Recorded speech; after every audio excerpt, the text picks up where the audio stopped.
Hello, everyone. Thanks for joining us for this special report. I've got Congressman for District 11, August Pfluger, with me today. Thank you so much for joining me. Thank you, Sonora. I appreciate you having me. Of course. Now we are talking about border issues because Border Patrol agents are seeing a huge increase in apprehensions all along the border. And this includes minors as well. And you were actually in Midland and toured one of those facilities. Well, that's right. We do have a crisis. It's a shame that the Biden administration won't admit that. I visited El Paso on Monday. They have reached maximum capacity at their processing facility, something that they never thought they would do. And you're right, it is minors, mostly unaccompanied children. Overnight on Sunday night, the administration, without any coordination to the sheriff, to the mayor, to the hospitals, to any elected officials, they put an emergency intake center in Midland, Texas. And look, the fact that we have kids who are being exploited, I mean, our hearts are full of compassion for these children with the drug runners, the cartels, the trafficking, the coyotes who are bringing them here.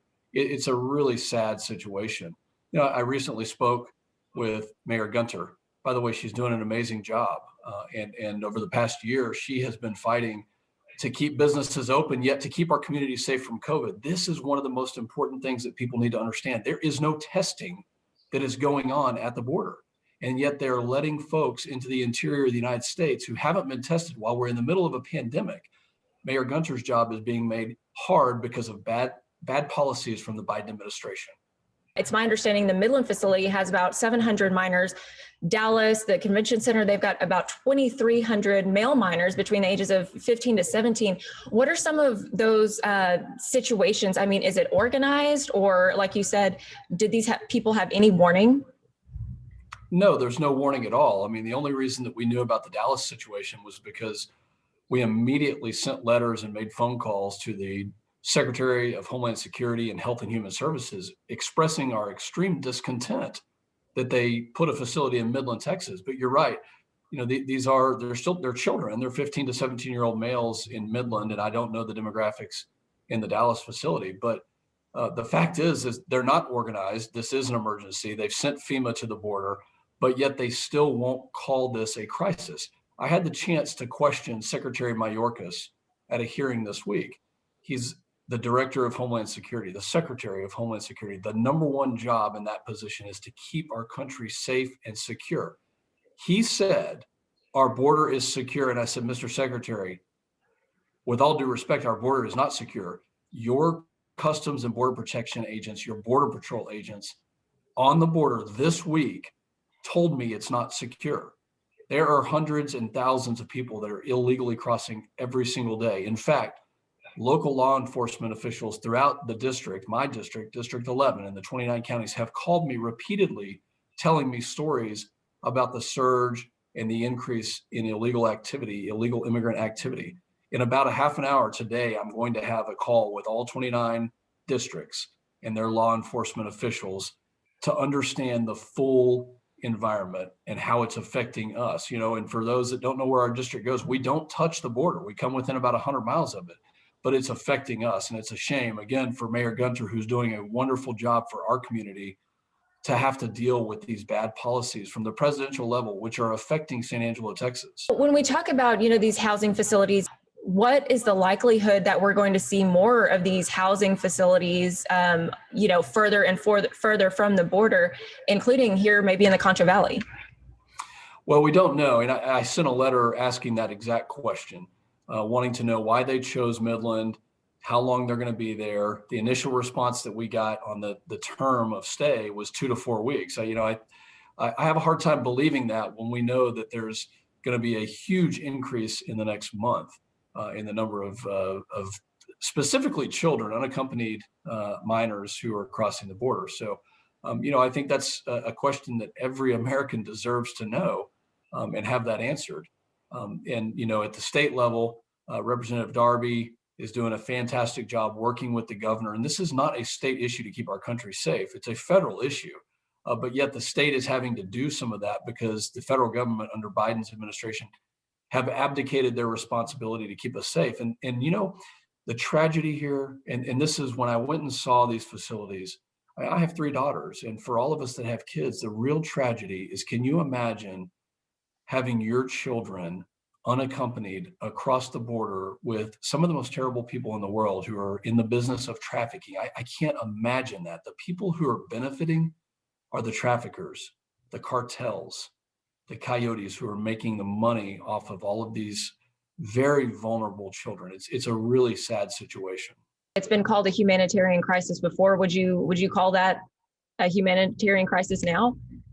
I would, and I'd also call it a refugee crisis. And that's something that within Health and Human Services, an assistant secretary told me that she believes it is a refugee crisis. And we only have to look back about a month and a half at the policies. Immediately on Inauguration Day, the Biden administration halted construction on the border wall.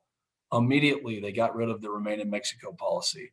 They did away with our agreements with what they call the Northern Triangle countries like Honduras and Guatemala, which basically said, we're not going to accept illegal entry into this country. We are a country of law and order. That's what Mayor Gunter stressed to me, is that we are a city of law and order, a country of law and order. She's trying to do the best that she can in the city of San Angelo, and she's done a great job with that.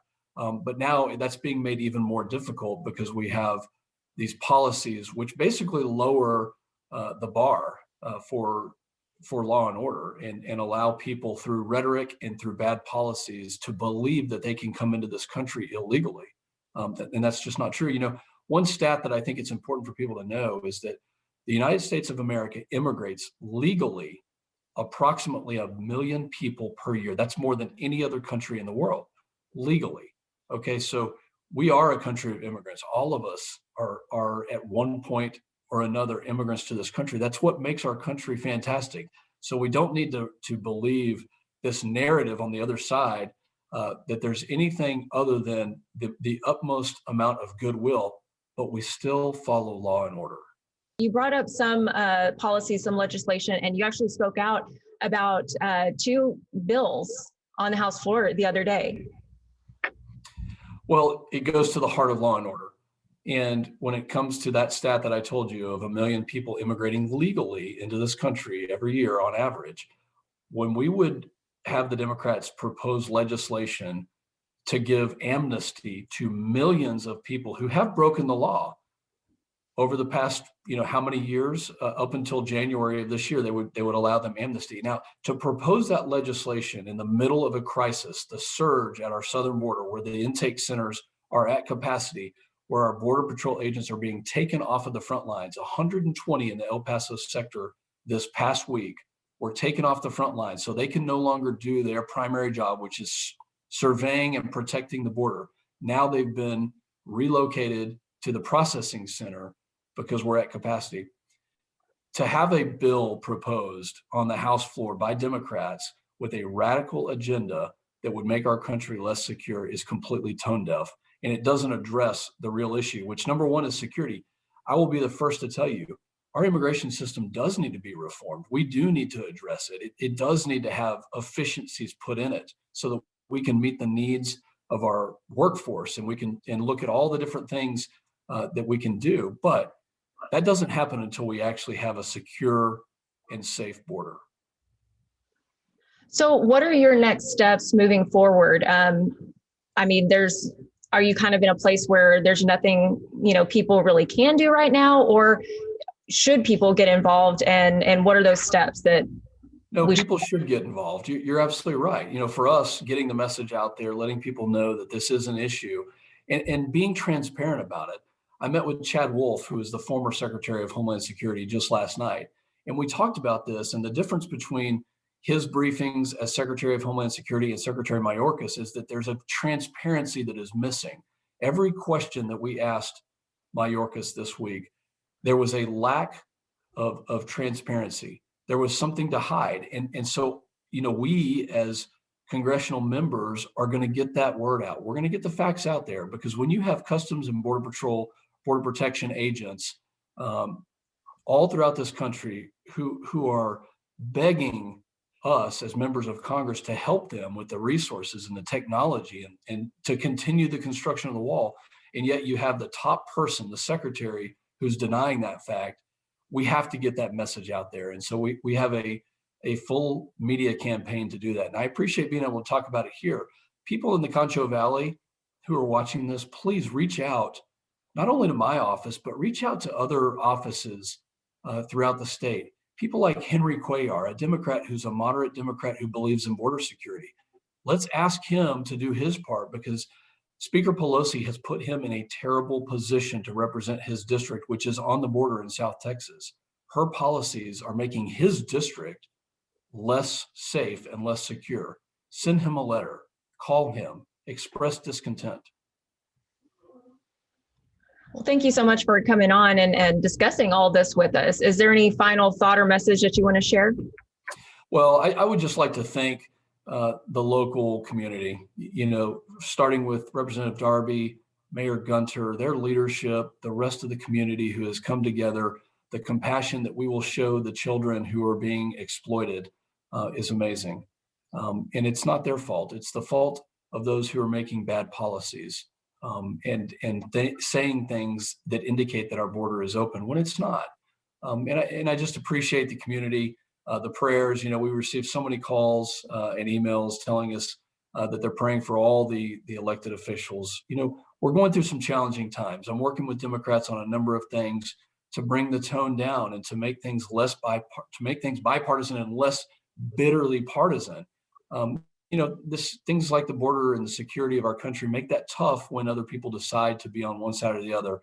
But I appreciate what the local community does every single day. And we appreciate your prayers and the ability to serve you.